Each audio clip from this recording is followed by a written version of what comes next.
from about 16, 17 years old. I've been kind of in and around drugs. Facebook, Twitter and Google+. Even my mum is on social media now. Check it in the morning, check it in the evening. When you idealize the physical form, it makes it a complication because, of course, what you see on television is not real. What you see in the magazines are touched up.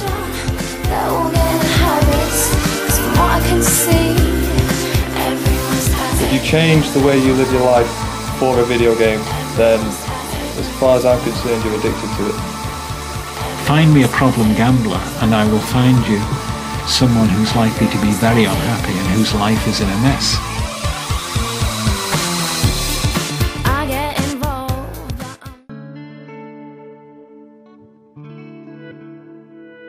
It's a basic natural activity that has populated the earth and is practiced by most species in order for reproduction of life.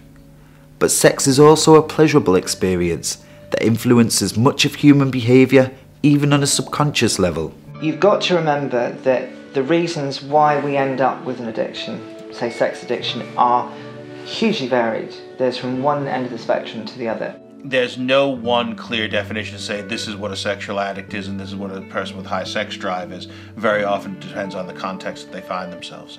It's just like nothing bad really, and it's sex is just sex, isn't it? People who are sex addicted are usually using sex just as a means of soothing themselves.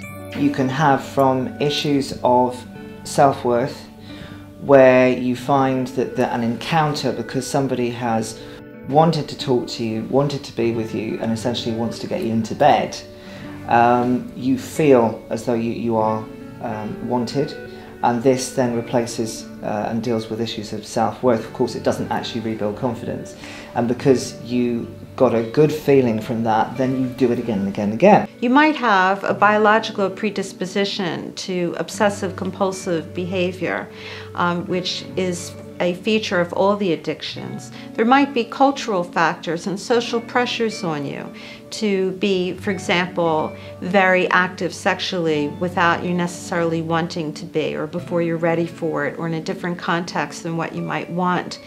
And also, there are psychological issues that are of prime importance, and the most significant one of those is when people have been traumatized themselves, perhaps sexually, or perhaps through emotional neglect, or even physical neglect. The term sexual addiction is a label that has only recently been used, both